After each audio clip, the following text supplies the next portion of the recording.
로마서 14장, 로마서 14장 13절에서 21절입니다. 로마서 14장 13절에서 21절. 우리 함께 이 말씀을 합독하겠습니다. 시작. 그런즉 우리가 다시는 서로 비판하지 말고 도리어 부딪힐 것이나 거칠 것을 형제 앞에 두지 아니하도록 주의하라. 내가 주 예수 안에서 알고 확신하노니 무엇이든지 스스로 속된 것이 없으되 다만 속되게 여기는 그 사람에게는 속되니라. 만일 음식으로 말미암아 내 형제가 근심하게 되면 이는 내가 사랑으로 행하지 아니함이라. 그리스도께서 대신하여 죽으신 형제를 내 음식으로 망하게 하지 말라. 그러므로 너희의 선한 것이 비방을 받지 않게 하라. 하나님의 나라는 먹는 것과 마시는 것이 아니요 오직 성령 안에 있는 의와 평강과 희락이라. 이로써 그리스도를 섬기는 자는 하나님을 기쁘시게 하며 사람에게도 칭찬을 받느니라. 그러므로 우리가 화평의 일과 서로 덕을 세우는 일을 힘쓰나니 음식으로 말미암아 하나님의 사업을 무너지게 하지 말라. 만물이 다 깨끗하되 거리낌으로 먹는 사람에게는 악한 것이라. 고기도 먹지 아니하고 포도주도 마시지 아니하고 무엇이든지 내 형제로 거리끼게 하는 일을 아니함이 아름다우니라. 아멘. 잠깐 기도하겠습니다. 거룩하신 하나님, 이 시간 저희들의 말씀을 듣겠습니다. 성령 하나님께서 역사해 주셔서 우리 어린 생명에서부터 작년에 이르기까지 이 말씀을 들을 수 있는 총명한 귀를 허락하여 주시고 무엇보다도 이 진리의 말씀이 우리 영혼 안에 심겨지는 역사가 있기를 원합니다. 그래야 우리의 생각과 사상과 그리고 우리의 마음과 우리의 의지와 우리의 인생과 그리고 우리의 모든 삶이 변화될 수 있도록 이 시간 역사하여 주옵소서. 설교자를 성령의 장중에 붙들어 주시려 간절히 비오며 예수님 이름으로 기도하옵나이다. 아멘. 이 시간 말씀의 제목은 성령과 하나님의 나라라는 주제를 가지고 말씀을 전하고자 합니다. 자, 고개를 들고 저를 보십시오. 자, 고개를 허리를 뻣뻣이 세우고 고개를 보십시오. 얼굴이 설교자의 눈을 딱 보고 있어요. 그래서 고개를 숙이면은 목사님 얼굴이 안 보이는 것은 좋지 못한 예배 태도입니다. 잘 집중하시고 우리 지율이도 예쁘게 앉아. 네? 무릎을 이렇게 좀 가지런하게 놓으면 안 될까?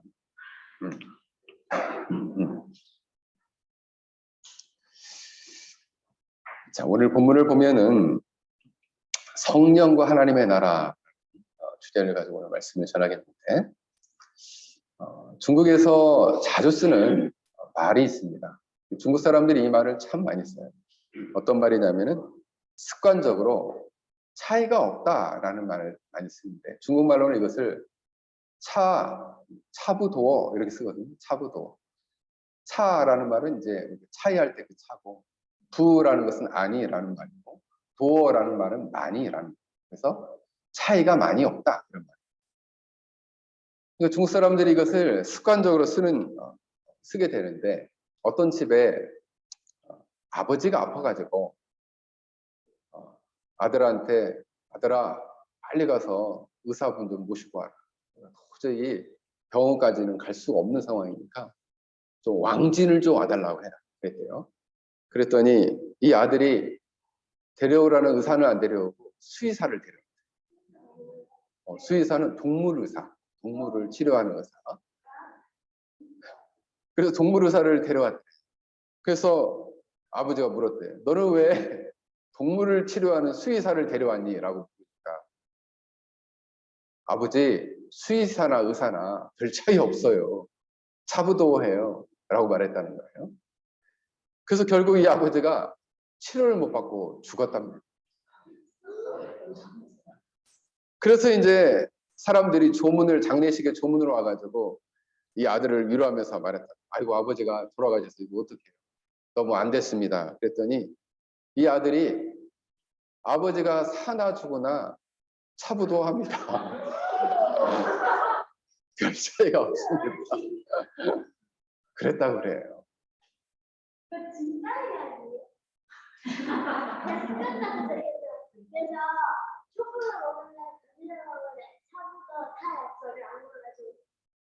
이 말은 뭐냐 하면 중국 사람들은 어릴 적부터 유물론 사상을 배워요. 그래서 사람이 죽는 것도 크다. 우리 한국 같으면 큰일인데, 제가 중국 가서 놀란 일은 병원 앞을 지나가는데 우리 한국 사람은 이 시체를 이렇게 하얀 이 천으로 이렇게 덮고 가잖아요. 근데 이 팔이 덜렁 내려와 있는데 시체를 끌고 이렇게 가는 거예요. 그래서 이 중국 사람들은 참 사람의 죽음을 그렇게 막, 우리는 그 세월호 사건 나와가지고 한 4년 5년 이상 한국 사람 전체가 고통하고 힘들었죠. 중국에 그 당시에 비슷한 일이라고 한 300명 죽었거든요. 그 장강에서 배가 넘어져가지고 배가 엎어져가지고 죽었는데 한 번 방송에 나오고 끝나버렸어요. 그래서 중국 사람들이, 한국 사람들이 세월호 때문에 맨날 며칠을 힘들어하고 하니까 중국 사람들이 너네 나라는 참 이상하다. 아니 그렇게 사람들이 빠져서 죽을 수도 있지. 그래가지고 나라가 이렇게 몇 년 동안 이렇게 할 수 있는 거냐. 중국은 몇백 명 죽는 일도 아니에요. 사람이 너무 많이 있기 때문에 좀 죽어야 된다고 생각해요. 너무 많기 때문에 좀 죽어줘야 된다. 이렇게 생각나요. 차부도하다. 그 사람이 죽는 게 아버지가 죽으나 사나 별 차이 없다. 질문 받는 시간 아니야. 그래서 그만큼, 그러면 생각해 봤어요. 왜 이 중국 사람들은 이런 일이 일어날까? 왜냐하면 그들의 마음 안에는 사람이 죽고 사는 일, 이 일에 대한 모든 일에 있어서 분명하고 본질적인 기준과 선이 없기 때문에 죽어도 매한가지, 살아도 매한가지, 똑같다, 이렇게 얘기를 한다는 거죠. 왜? 분명한 기준이 없다, 차이가 없다, 분명한 선이 없다. 그래서 오늘 성경은 신자가 모든 일에 있어서 제일 본질적이고 핵심적인 기준과 선이 무엇을 가지고 있어야 되느냐를 오늘 성경은 말씀해 주고 있다. 오늘 본문에 보면 로마 교회가 매우 혼란스러운 상황에 처하게 되었습니다. 그래서 이 로마 교회는 왜 이 혼란스러운 상황에 처하게 되는가? 분명한 기준과 선이 없었기 때문이었습니다. 로마 교회는 가장 큰 문제가 뭐냐면 고기와 술을 먹는 것이 2000년 전에도 큰 문제였습니다. 고기와 술을 먹는 것. 그래서 이 문제가 너무나 큰 나머지 교회가 두 개로 이렇게 분열되기 직전이었어요. 잘라지기 직전이었어요. 레위기에 보면은 유대법으로는 먹을 수 있는 고기와 먹지 못할 고기를 엄격하게 구분하고 있죠. 그래서 이슬람에서는 율법 종교이기 때문에 지금도 돼지고기 하면 그냥 아주 이슬람 사람들은 큰일 나는 줄 알아요. 돼지고기 먹으면. 그래서 여기 루터스 저기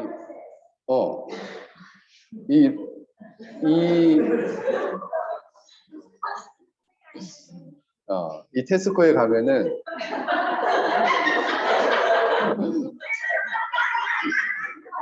이 고기를 갖다가 바닥에 못 놔요. 놓으면 엄청 싫어합니다.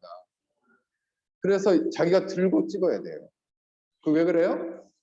이 사람들은 부정한 고기를 만지면 부정하게 된다라는 생각을 갖고 있어. 손 내려. 아니 요즘에는 하는 거 말고 시즌 정전에 있는 빌리지 불러서 그 해피푸드나 보면 고기가 더 맛있어요. 이게 포즈가 아니잖아. 자, 집중하자. 집중하자. 그리고 설교하지 말고. 자, 그래서 이 유대인들은 이 법을 철저히 지켰어요. 그런데 이 로마 교회 안에는 이 법을 지키는 사람이 있고 안 지키는 사람이 있고. 그래서 어떤 사람들은 우리는 예수 그리스도 안에서 먹는 거에 있어서는 자유함을 얻었다. 그래서 우리는 아무 고기나 먹어도 괜찮다. 이런 자유함 때문에 아무 고기나 먹는 사람들이 있었어요. 근데 이 유대법을 아직도 지키고 있는 성도들은 그거 먹으면 부정하게 되는데 너희들 그거면 하나님 앞에서 아주 불경건한 태도를 취하는 것이다.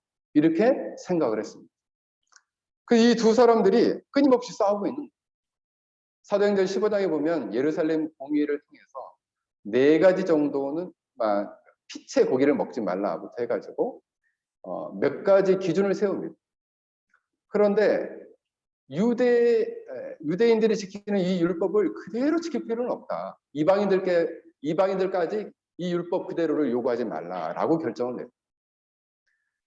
그럼에도 불구하고 이 혼란이 가시지가 않고 오랫동안 싸우고 있었다는 것이죠. 그래서 근데 이 바울은 먹는 자가 강한 자고 먹지 않는 자가 약한 자다 그랬어요. 그래서 먹는 자가 먹지 않는 자를 위해서 절제할 것을 공유했어요. 그래서 이 교회가 하나 될 것을 권면하였습니다. 왜냐하면 서로 고기를 먹느냐 먹지 않느냐는 큰 문제가 아닌데 이것이 매우 본질적인 문제로 생각을 했다.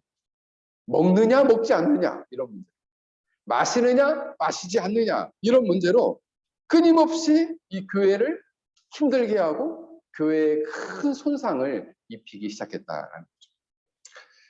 바울은 골로새서 2장 16절과 17절에 이렇게 말씀합니다. 그러므로 먹고 마시는 것, 절기와 월삭, 이 월삭도 그들이 지내는 절기 중에 하나였어요. 그리고 안식일을 인하여, 안식일까지 누구든지 너희를 편론하지 못하게 하라. 편론하다는 말은 헐뜯다, 비판하다, 비방하다 이런 거. 이것들은 장래의 일의 그림자이나, 그러니까 예전에는 그림자였지만 안식일의 주인인 예수님이 오신 다음에는 몸은 그리스도의 것이니라. 이 말은 뭐냐면 예수님이 오신 다음에는 더 이상 먹고 마시는 것, 절기나 월삭, 안식일로 너희를 헐뜯거나 비방하지 말라라는 거예요. 구약시대의 여러 규칙이 불연속성이 있다는 거예요. 그래서 이걸 가지고 누군가를 비방하거나 헐뜯지 말아라. 로마 교회 안에는 나를 지키고 음식을 가려 먹어야지 마음의 평안이 오고 은혜가 온다라고 고집하는 사람들이 있었다는 것이죠. 그들은 믿음이 약해서 이 일들을 중요하게 여기고 있다라는 거예요. 그런데 이것을 가지고 헐뜯지 말라는 거예요. 그러면서 로마서 14장 6절부터 이렇게 말씀합니다. 나를 중히 여기는 자는 주를 위하여 중히 여기고 먹는 자도 주를 위하여 먹으니 이는 하나님께 감사하며 먹지 않는 자도 주를 위하여 먹지 아니하며 하나님께 감사하느니라. 우리 중에 누구든지 자기를 위하여 사는 자가 없고 자기를 위하여 죽는 자도 없도다. 우리가 살아도 주를 위하여 살고 죽어도 주를 위하여 죽나니 그러므로 사나 죽으나 우리가 주의 것이로다 말씀하고 있습니다. 여기에 명확한 기준이 있는데 주를 위하여라는 새로운 기준과 선을 설정을 해줘. 먹든지 마시든지 누구를 위해서? 주를 위하여. 그러나 너희들이 신앙 양심에 따라서 각각 자기의 마음대로 그것을 확정해라. 먹든지 마시든지. 왜냐하면 그들이 먹는 고기는 몇 가지가 있었어요. 뭐냐면 율법에서 금하는 고기는 피채 고기를 먹지 말라는 것이고 피가 묻은 채 생 것을 먹지 말라는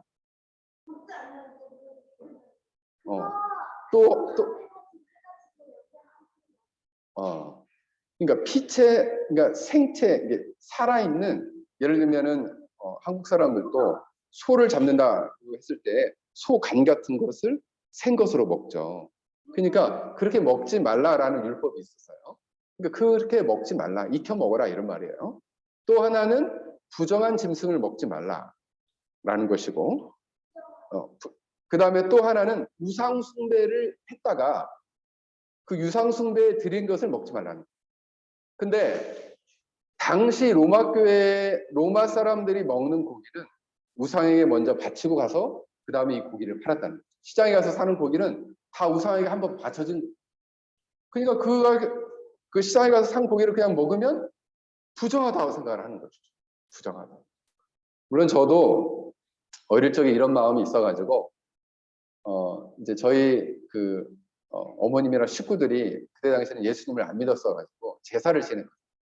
그 제사를 지낸 음식을 제가 안 먹었어요. 그때는 그걸 먹으면 큰일 난 줄 알고 안 먹었어요. 사실 자유함이 있기 때문에 우리가 먹을 수 있는데 그것이 이제 우리 가족들 안에서는 내가 신자이다라는 것을 이제 무언의 항의를 하듯이 안 먹었어요. 그래서 우리 형수님은 큰 형수님은 참 그 신앙이 없으신 분인데 다들 식사를 하고 안 먹으니까 저 때문에 밥을 새로 했어요. 해가지고 저한테 밥을 새로 줬습니다. 제가 좀 그때 고집이 좀 셌거든요. 네.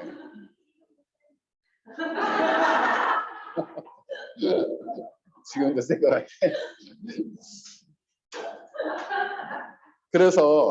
그래서 이제 로마서 14장에는 5번 반복되는데 어떤 단어가 반복되냐면 주를 위하여, 주를 위해서 너희들이 먹든지 마시든지 절제하라는 거예요. 절제해라. 주를 위하여서란 말은 주께 대하여, 주를 기쁘시게 하기 위하여 하나님의 자녀들은 무엇을 하든지 여러분들이 공부를 하든지, 그죠? 운동을 하든지, 그리고 여러분이 돈을 벌든지 주를 위해서 해라. 이것이 새로운 기준이고 새로운 선이라는 거죠. 신자라면 무엇을 하든지 주를 위해서 해라. 신앙 양심에 비추어.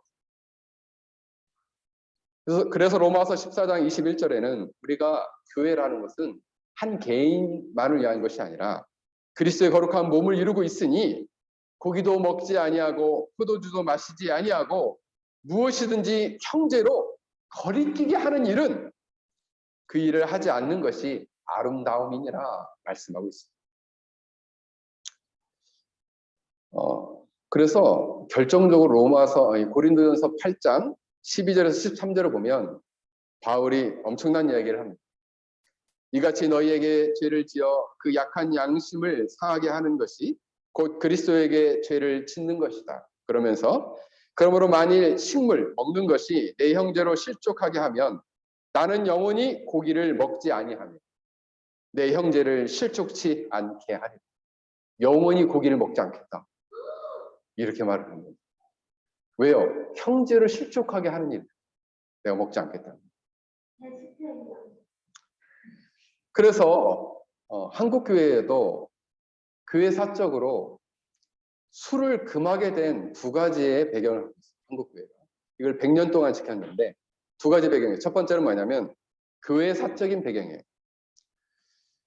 처음에는 한국 교회도 처음 시작할 때는 초창기에는 술과 담배를 허용을 했어요. 그런데 술과 담배를 해가지고는 신앙생활이 도대체 건전하게 할 수 없다라는 결론에 도달하게 됐어요. 왜냐하면 일본 사람들이 한국에 와서 36년 동안 통치를 했는데 아주 오랫동안 괴롭혔죠. 그러다 보니까 이 젊은 사람들이 그래 이 나라는 희망이 없어. 그냥 술이나 먹고 담배나 피자 이렇게 된 거죠. 그래서 한국의 많은 사람들이 술독에 빠지고 담배를 피우고 도박을 하고 온 나라가 멍들게 됐어요. 그러니까 그 가운데 예수를 믿는 사람들이 술을 마시고 담배를 피워서는 도대체 이 사회에 빛과 소금의 역할을 감당할 수 없게 됐다라는 거죠. 그래서 지도자들이 1901년도 장로교 선교사 공의회에서 신앙생활 지침서를 만들었습니다. 그래서 7가지 강령을 만들어서 이것을 반드시 암송하고 실천하는 사람만 세례를 줘라 그랬습니다. 7가지가 뭐냐면 첫 번째, 예배 출석을 철저히 할 것. 이런 사람에게 세례를 줘라. 두 번째, 주일 성수를 철저히 할 것. 이런 사람에게 세례를 줘라. 세 번째, 부모에게 효도할 것. 이런 사람에게 세례를 주라. 네 번째, 일부 일처할 것. 그래서 여러 여자를 얻어서 둘째 부인을 얻는 사람 세례 주지 말아라. 다섯 번째, 좀 어려운 말인데 인가 기도 이런 말인데 뭐냐면 가정을 인도하여 도에 이르다 이런 말이죠. 즉 자기 가족들을 반드시 구원을 얻게 해야지 세례를 줍니다. 여섯 번째, 근면성실할 것. 일곱 번째, 금주금연할 것. 이 7가지를 지키는 자에게 세례를 주도록 얘기했어요. 1914년도에는 조선 예수교 장로회에서, 즉 현재 우리 교단이 담배를 피우는 자는 절대 교회 장로로 세우지 말아라. 이것이 100년 동안 지켜졌다. 100년 동안. 사회학적으로는 우리 사회에서는 술을 먹는 것을 악으로 보는 관점이 있다는 거죠. 사회에 만연하는 모든 불의와 악행, 부정부패 사건에는 술이 끼어 있다는 거예요. 술. 그래서 한 유명한 작가인 바바라 톰슨이라는 작가가 쓴 책은 한 잔 술로 죽어가다라는 책을 썼는데, 거기에 보니까 방화 익사의 사건 80%가 술 때문이고, 폭력 사건의 60%가 술 때문이고, 자살 사건의 30%가 술 때문이다 라고 언급하고 있어요. 지난주 금요일 날 나온 뉴스를 보니까, 제가 뉴스를 봤거든요. 그랬더니 어떤 사람이 택시를 탔는데 택시기사가 이제 카드로 결제를 하고 카드를 돌려줬더니, 이렇게 보니까 내리는가 했더니 갑자기 이 택시기사를 때리지 못하고 이게 방패막이 있는데 그 밑으로 이렇게 해서 턱을 딱 친 거예요. 계속 턱을 친 거예요. 그러니까 이 아저씨가 너무 아파가지고 택시가 내리니까 그 술 친 사람이 그 택시기사 자리에 앉아가지고 그 택시를 몰고 막 달려가서 그 가로수를 갖다가 쾅 하고, 자기 차도 아닌데 택시기사는 때리고, 그 아침에 깨서 물어보면 기억이 안 난다. 그렇게 범죄를 한다는 거죠. 범죄. 그 왜 그래요? 그래서 이 택시기사는 더 이상 무서워서 운전하기가 두렵다는 거예요. 아무래도 직업을 바꿔야 되겠다고 이렇게 인터뷰를 했다. 너무 무서워서 또 맞을까 봐. 사랑하는 성도 여러분, 신자들이 먹고 마시는 일은 주를 위하여 하고, 먹고 마시는 일은 형제들을 위해서, 형제들에게 실족하게 하는 일은 우리가 예수 그리스도께 범죄하는 일이다, 죄를 짓는 일이다, 성경은 이렇게 말씀하고 있다는 거예요. 그러므로 이 일을 절제하고 살아가는 것이 신자의 마땅한 본분이다 라고 말할 수 있겠습니다. 그래서 여러분들이 명확한 선을 가져야 돼요. 주를 위하여, 이 공동체의 성도들을 위하여 그들을 거리끼게 하는 것은 내가 하지 않겠다. 그들을 실족하게 하는 것은 내가 그리스도께 죄를 짓는 것이다 라는 생각을 가져야 한다. 이것이 선입니다. 이것이 기준이에요. 바울은 로마 교회 성도들이 서로 비방하거나 비방받지 않기 위해서 올바른 처신이 필요하고, 그 올바른 처신에는 명확한 선과 기준이 있어야 한다라고 말씀하고 있습니다. 그러면서 놀라운 얘기를 하게 되는데 14장 17절 말씀이에요. 하나님의 나라는 먹고 마시는 것이 아니다. 뭐냐? 오직 성령 안에 의와 평강과 희락이다. 하나님의 나라를 추구하는 사람은 이렇게 먹고 마시는 일에 목숨 걸지 말아라. 하나님의 나라는 뭐냐? 성령 안에 의와 평강과 희락이다. 음식을 먹고 마시는 일은 그 종류나 분량이나 횟수에 있어서 얼마든지 달라질 수 있다. 술 취하지 말라라고 했으니까 소주만 안 마시면 되겠지. 위스키만 안 마시면 되겠지. 예전에 타이거 비어 먹어봤어?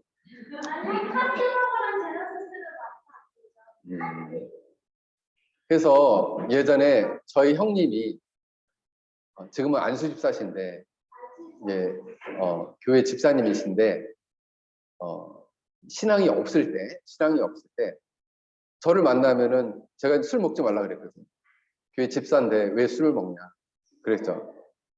교회 직분이니까 술 먹지 말라고 권면했어요. 그랬더니 그때 늘 저한테 한 얘기가, 맥주는 술이 아니다. 그렇게 이제 스스로 이렇게 막 그 세뇌를 하듯이 맥주는 술이 아니다. 근데 오늘 그 종류와 횟수와는 상관없이, 이거는 뭐냐면 본질적인 문제가 아니라, 본질적인 문제는 뭐냐면 하나님의 나라를 선택하면 부수적인 문제, 고기를 먹냐 안 먹냐, 술을 마시느냐 안 마시느냐의 문제가 해결된다라고 오늘 바울은 말씀하고 있습니다. 하나님의 나라는 먹고 마시는 것이 아니다. 첫 번째로 뭐냐? 하나님의 나라는 성령 안에서 이루는 의다라고 말씀하고 있습니다. 성령 안에서 이루는 의라는 것은 정확하게 여러분께 규정을 드리면, 정의를 하면 이렇게 말씀드릴 수 있어요. 성령을 통하여 하나님과 사람 사이에 최상의 의로운 관계를 맺는 의다라고 말씀드립니다. 최상의 관계를 맺는 것, 누구를 통해서? 성령 하나님을 통해서. 성령 하나님은 어떻게 이것을 하나님과 최상의 관계를 맺게 하실까요? 그것은 바로 뭐냐면, 성령 하나님은 죄인들로 하여금 죄를 깨닫고 죄를 회개하고 예수님을 구원주요 하나님의 아들로 믿게 하신다는 거예요. 그래서 예수 그리스도가 우리를 위해 죄를 씻어주시고 덮어주신 것을 믿음으로 말미암아 받아들인 순간, 우리가 죄가 남아있음에도 불구하고 하나님의 은혜로 우리가 의롭다라고 법적으로 선언해 주시는 거예요. 이것을 예수 그리스도의 공로의 의를 믿음의 의로 우리가 받아들이게 된 것입니다. 그때 하나님과의 최상의 의로운 관계가 형성이 된다는 거예요. 그래서 하나님과의 올바른 관계가 이루어진 사람은 온 땅에 하나님의 거룩한 의가 온 땅에 가득 차기를 소원하게 된다는 거예요. 이것을 하나님의 나라의 의의 통치라고 말합니다. 하나님 나라의 의의 통치, 온 땅에 하나님의 의로운 상태가 이루어지기를 원한다. 이번 주에 우리 성장만 공부하는 우리 자매님이 저한테 물어봤어요. 목사님, 공의가 뭡니까? 이 공의는, 하나님의 공의는 하나님의 우주적 공정성이다, 이렇게 말할 수 있어요. 그래서 이 세상을 완전하게 의롭게 다스리면서 모든 사람에게 의무를 부여하시는데, 하나님의 거룩한 뜻에 온전히 순종하면 상을 내립니다. 하나님의 뜻을 거스리고 불순종하면 벌을 내리신다는 거죠. 이것이 하나님의 공의다라는 거예요. 그럼 목사님, 아니 내가 이렇게 보니까 여전히 이 땅에는 악한 사람이 번성하고, 그리고 못된 사람이 돈도 많이 벌고 못된 사람이 형통하며 살던데, 의외로 의로운 사람들은 고통당하고 어려움이 많던데 왜 이렇습니까? 이렇게 묻는 것이죠. 하박국 선지자도 물었어요. 하나님, 왜 이렇게 갈대아의 악한 자를 들어서 하나님의 거룩한 백성을 치십니까? 저 악한 갈대아 사람들은 그만 놔두실 건가요? 그랬더니 여호와께서 말씀하시기를, 유대인들을 벌하기 위해서 내가 갈대아인을 들어서 너희들을 친다. 대신 갈대아인은 때가 되면 그들 역시도 최종적인 결산의 날에 내가 그들을 심판할 것이다. 이렇게 말씀하십니다. 어느 농부가 신문사 편집인에게 원고를 보냈습니다. 나는 주일날에 밭을 갈고 주일날에 예배도 안 드리고 씨를 뿌리고 주일날에 거름도 주고 주일날 추수도 했습니다. 뿐만 아니라 주일날에 추수한 곡식을 집으로 싣고 왔습니다. 그래서 내가 주일날 일에 있으니까 하나님이 나에게 복은 안 주시겠지, 이런 생각을 해가지고 주위 마을 사람들과 이 소득을 얼마나 추수를 했는가를 비교해 보니까 내가 제일 많이 추수했더라고요. 이렇게 원고를 보냈어요.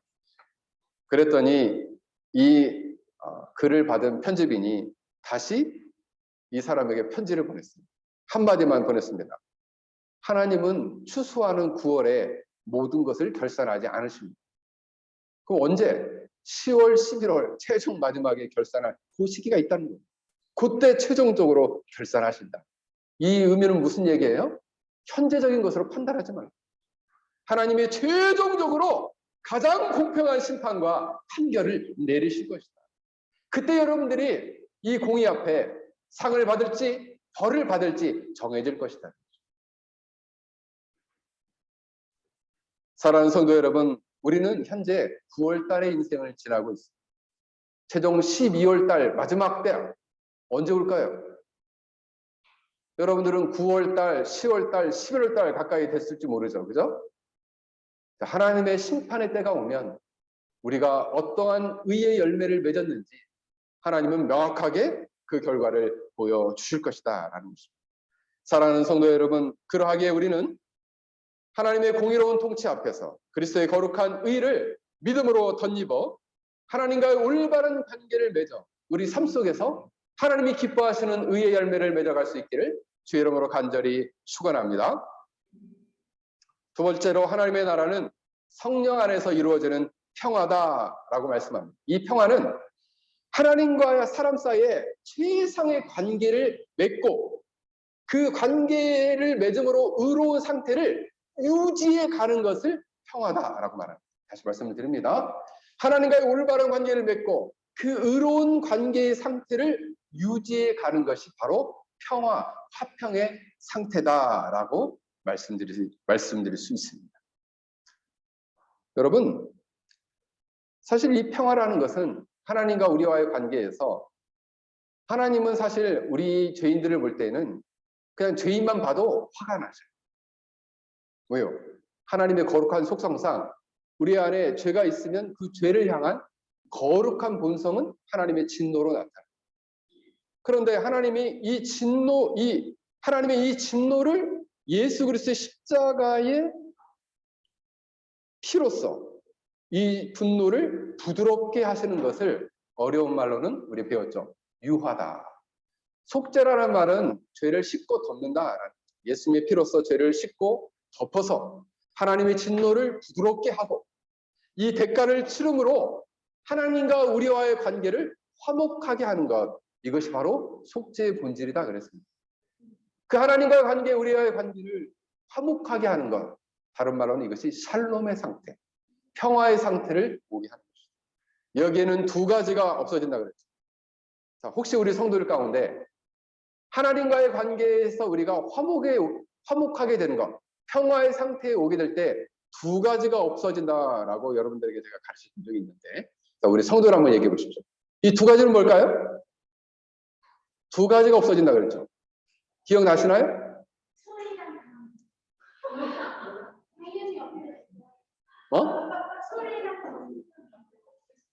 술이랑 담배가 없어져. 자, 술, 담배 말고 뭐가 없어질까요? 첫 번째는 하나님께서 우리를 향한 그래. 맞았어. 분노, 적대감이 없어져요. 적대감이 사라지는 거예요. 하나님을 믿지 않는 사람, 영혼이 변화되지 않는 사람은 예수 믿는 사람에 대한 적대감이 있어요. 근데 이 적대감도 없어져요. 하나님 편에서는 우리 인간에 대한 적대감이라기보다는 인간 안에 있는 죄에 대한 적대감, 이 적대감이 없어져요. 또 하나는 뭘까요? 그래, 우리 현진이.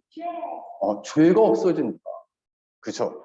죄가 없어지면서 하나님과 우리와의 엄청난 거리감을 느꼈는데 죄가 없어지면서 그 거리가 가깝게 됩니다. 친근하게 느껴져요.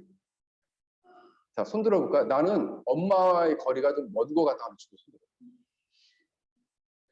들어. 나는 엄마와의 거리가 가깝다 하는 친구 손 들어. 가깝다. 유진이는 중간 정도. 손 내려. 손 내려. 우리 지호는 가까워, 중간이에요. 가까워. 그래. 예수 그리스도 속죄로 말미암아 하나님과 우리와의 관계가 가까워지고 화목하게 된 것이 바로 평화, 샬롬이라. 샬롬.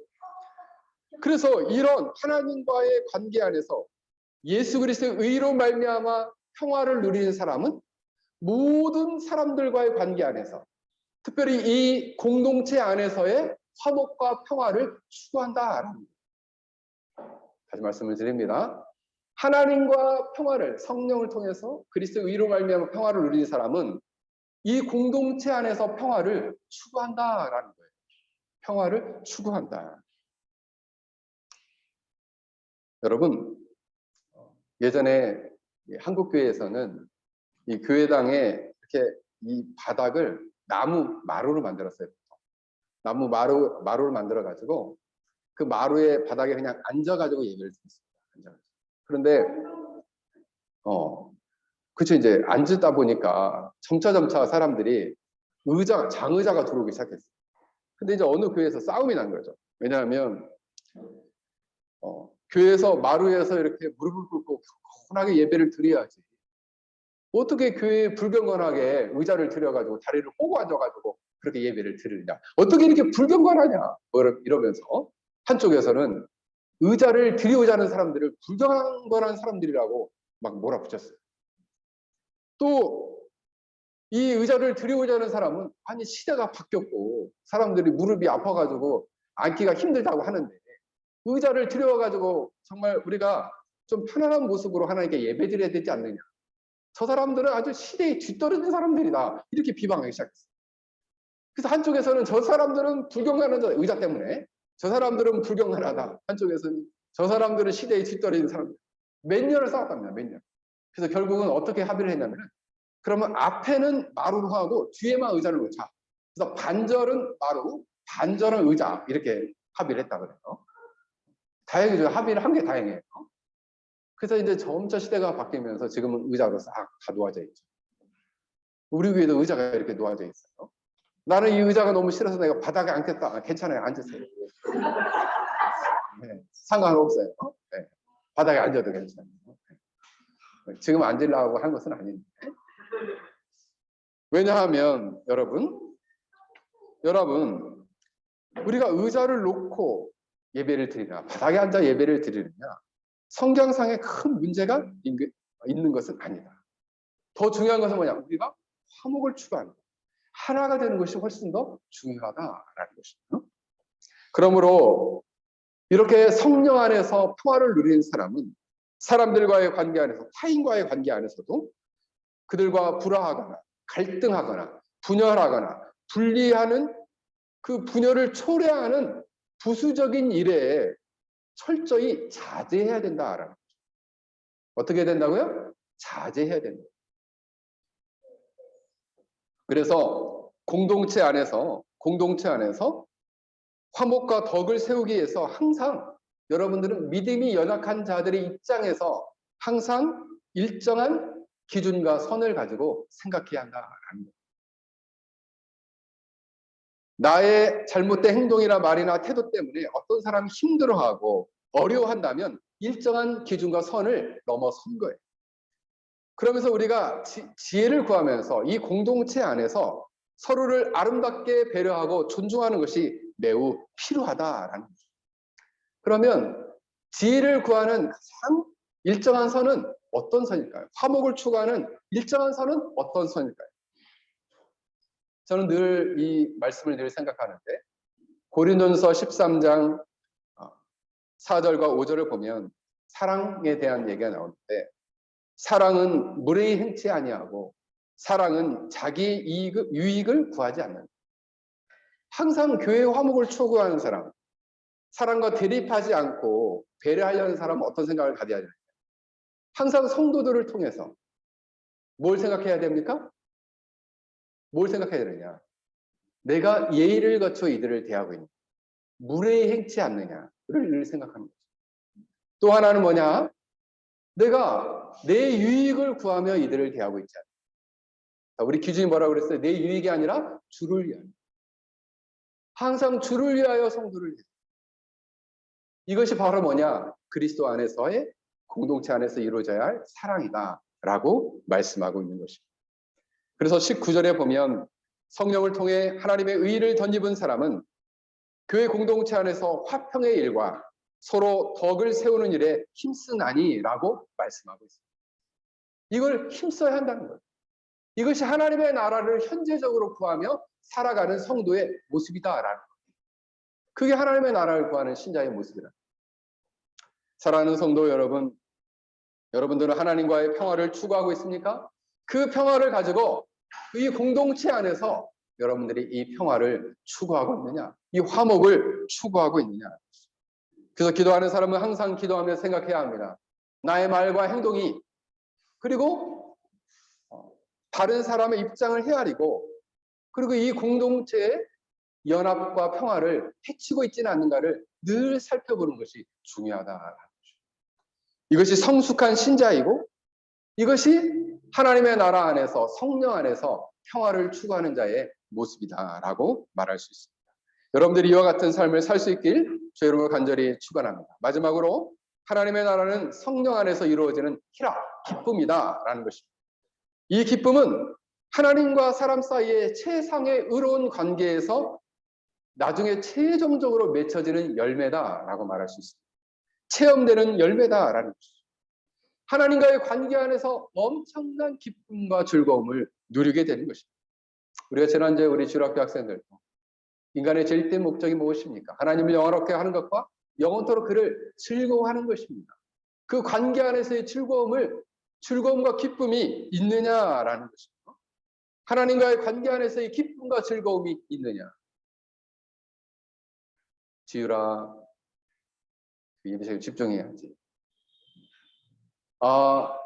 교회 오는 것을 엄마가 가라고 하니까 내가 어쩔 수 없이 왔다. 아니에요. 여러분들이 우리 주일학교 어린 아이들도 예배를 드리고 그리고 주일날 이렇게 하나님을 찬양하는 것, 이것 자체가 여러분 자신 안에서 기쁨이 되어야 한다는 거예요. 물론 이제 먹는 즐거움도 크긴 합니다. 먹는 즐거움. 저도 좋아하는 음식 중에 하나가 해물찜인데 안타깝게 우리 페낭에서 해물찜을 파는 곳이 없어요. 그래서 내가 한국에 가서 이 해물찜을 좀 먹고 싶다 그랬는데 이상하게 저를 만나는 사람들이 해물찜을 별로 안 좋아하더라고요. 그래가지고 못 먹고 왔어요. 못 먹고 왔어요. 해물찜은 콩나물을 넣고 그리고 얼큰하게 이제 낙지도 넣고 조개도 넣고 아구라는 고기도 넣고 해가지고 이거 푹 끓여. 그래서 찜처럼 푹 끓여요. 맛있어요. 그런데 물론 이제 이 해물찜을 먹는 즐거움이 크죠. 사람에게 주는 기쁨이 엄청 크죠. 근데 이게 항구적이지 않다는 데 있어요. 이 세상에서 추구하는 것들은 항구적인 기쁨을 주는 게 아니에요. 그러나 놀랍게도 하나님과의 관계에서 추구하는 즐거움은 항구적이고 그리고 우리의 영혼 안에 말할 수 없는 기쁨을 준다는 거예요. 하박국서 3장 17절에 보면 비록 무화과 나무가 무성치 못하며 포도나무가 열매가 없으며 감람나무에 수출이 없으며 밭에 먹을 것이 없으며 우리의 양이 없으며 요양간에 송아지가 없을지라도 나는 여호와로 말미암아 즐거워하며 나의 구원의 하나님으로 말미암아 기뻐하리로다. 성령 안에서 하나님과의 관계에서 누리는 기쁨이 이와 같은 기쁨이라는 거죠. 하나님과의 관계에서 오는 기쁨과 즐거움이 현재적으로 나에게 있습니다. C.S. 루이스라는 세계적인 기독교 작가가 있어요. 이분은 기쁨이야말로 진지한 천국의 사업이다 이렇게 말했어요. 기쁨이야말로 하나님 나라의 가장 큰 사업이라는 거예요. 그래서 하나님과 관계에서 누리는 기쁨이 있는 사람만이 하나님의 나라를 전할 수 있는 얘기하는 거죠. 우리 페낭 열린교회에 와서 우리 같이 예배 드리자. 친구들을 전도하는데 이웃 사람들을 전도하는데 내가 너를 보니까 그 교회 가면은 불행이 올 것 같아. 네가 불행하잖아 지금. 네가 슬픔에 빠져 있잖아. 너처럼 우울하면 내가 왜 교회를 가겠니? 이렇게 되는 거죠. 여러분이 좀 기쁨이 있어야죠. 즐거움이 있어야죠. 그 기쁨이 그냥 스스로를 막 뭔가를 먹어가지고 막 즐거워하는 게 아니라 실제로 하나님과 관계에서 누리는 그 기쁨, 그 알 수 없는 그 기쁨이 자기에게 있을 때에 비로소 비로소 그 기쁨이 있을 때에 다른 사람에게 이 기쁨을 나눠주고 싶은 마음이 있는 거죠. 자기가 막 교회를 다니는 게 너무 불행해, 너무 힘들어. 그럼 다른 사람에게 우리 교회는 오지 마. 저 옆에 있는 닫힌 교회로 가. 열린 교회 오지 말고. 이렇게 되는 거죠. 닫힌 교회로. 왜? 우리 교회 오면 기쁨이 사라지거든. 이렇게 되는 거예요. 그래서 사실 여러분들은 하나님께서 이 세상에 보내는 한 통의 편지다. 여러분들이 바로 기쁨의 편지가 돼야 돼요. 자, 물어보겠습니다. 여러분들은 하나님 관계 안에서 기쁨을 누리고 있습니까? 오, 오브코스가 나왔어요. 그래. 아까 나냐 맞아. 나냐 연대기 쓴 사람. 여러분, 그렇습니다. 여러분들 안에서 기쁨이 있느냐?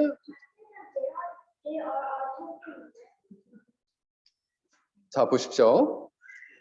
우리가 하나님께서 주시는 기쁨을 누리게 될 때에 이 기쁨은 과연 그럼 어디서 올까? 말씀을 여러분이 깨달으면서 진리가 여러분 안에 심겨져서 여러분 영혼 안에 변화가 일어날 때 기쁨이 생겨요. 영혼의 변화가 일어나지 않으면 없어요, 기쁨. 아, 나는 목사님 이렇게 신앙생활 하는 게 막 지루하고 이렇게 기쁨이 없고 이렇게 힘들고 예배 시간에서 목사님 생각 이렇게 싫어하는지 모르겠어요. 왜 그럴까요? 말씀이 안 심겨서 그래요. 영혼의 변화가 일어나지 않았어요. 아유, 목사님 저는 요즘 설교를 들으면요 그냥 말씀이 그냥 꿀떡 같아요. 너무 달콤합니다 하는 거 소리. 네, 그래야 됩니다. 그러면 어떻게 해요? 그 말씀이 영혼 안에 심기죠. 그러면서 기쁨이 되고 그 마음 안에 표현할 수 없는 이 기쁨을 누군가에게 꼭 전하고 싶은 마음이 있어요. 왜 여러분 전도하기 힘들까요? 그 기쁨이 없었어요. 왜 한 영혼을 주께로 인도하는 게 힘들까요? 여러분의 성령 안에서 누리는 이 기쁨이 없기 때문에 하나님의 나라를 전하지 못하는 거예요. 얘기하는 거예요. 하나님 나라에 들어와봐. 이 구원의 기쁨이 있어. 그래서 한 사람 한 사람을 하나님의 나라의 구원으로 인도하는 것이 바로 전도고 선교예요. 외국 사람에게 전하면 선교. 그리고 우리 주위 사람에게 전하면 전도. 이 나라는 대놓고 전도 못하게 돼 있잖아요. 그럼 뭐만 남았어요? 관계 전도만 남았어요. 친한 사람들 잘 본면에서 전도해서 배우러 와요. 사랑하는 성도 여러분, 하나님의 나라는 이처럼 우리가 하나님의 통치를 받으며 복을 누리는 것인데 그 복은 무엇이냐? 성령 안에서 누리는 의와 평강과 희락이다. 여러분 안에 성령 안에서 누리는 의와 평강과 희락이 있는 자, 그 자가 바로 하나님의 나라를 구하는 자요. 그 자가 하나님 나라의 거룩한 구원의 통치를 이루어가고 있는 사람이고 그 구원의 그 통치를 받으며 살아가는 사람이라고 말씀드릴 수 있습니다. 마지막으로 결론을 맺겠습니다. 한 이야기로 결론을 맺겠습니다. 저는 이 교회가 미국에 있는 한인교회인데 이 교회가 하나님의 나라 안에 있는 성령 안에서의 화목과 평강을 이룬 교회다 이렇게 표현하고 싶어요. 저도 우리 페낭 열린교회가 이런 교회가 되었으면 좋겠어요. 물론 지금 우리 교회가 분열이 있는 것은 아닙니다. 앞으로도 쭉 그랬으면 좋겠어요. 어떤 교회냐? 미국에서 이 교회가 평강하고 화목하기로 소문난 교회라는. 그래서 어느 분이 가서 이 교회는 미국 한인교회가 엄청 많이 싸우거든요. 분열도 많고 정말 장난 아니거든요. 그래서 이 한인 목회자들이 가장 힘든 교회 중에 하나가 미국 교회. 근데 이 교회는 너무 화목하다는 거예요. 그래서 왜 그런가 해서 어느 분이 가서 한번 이 교회를 가봤대요. 그랬더니 이 교회 주보에 매일 올라가는 글이 있다는 거죠. 그 글이 바로 이 글입니다. 우리는 주 안에서 형제와 자매를 원망하거나 미워하지 않습니다. 첫째, 하나님이 두렵기 때문입니다. 둘째, 나도 허물과 죄가 있는 사람이기 때문입니다. 세 번째, 그 사람도 주 안에서 잘 되어야 하기 때문입니다. 네 번째, 이러한 나의 중심을 살피시는 하나님이 나와 내 자손에게 복을 주실 것을 믿기 때문입니다. 여러분 이것을 마음에 새기시길 바라요. 다시 한번 읽어드리겠습니다. 우리는 주 안에서 형제 자매를 원망하거나 미워하지 않습니다. 첫째, 하나님이 두렵기 때문입니다. 둘째, 나도 허물과 죄가 있는 사람이기 때문입니다. 셋째, 그 사람도 주 안에서 잘 되어야 하기 때문입니다. 넷째, 이러한 나의 중심을 살피시는 하나님이 나와 내 자손에게 복을 주실 것을 믿기 때문입니다. 이러한 복을 받는 사람은 그리스도를 섬기는 자는 18절에 보면 하나님을 기쁘시게 하고 사람에게 칭찬을 받는다 그랬습니다. 성령 안에서 이처럼 의와 평강과 희락을 누리는 사람은 하나님을 기쁘시게 하고 사람들에게 칭찬받는 삶을 살게 될 것입니다. 여러분들이 이와 같은 삶을 살 수 있길 주의 이름으로 간절히 축원합니다. 그러면 오늘 말씀을 생각하며 우리 함께 같이 기도하겠습니다. 우리가 이처럼 이런 평강을 누리는 하나님의 거룩한 백성들이 될 수 있도록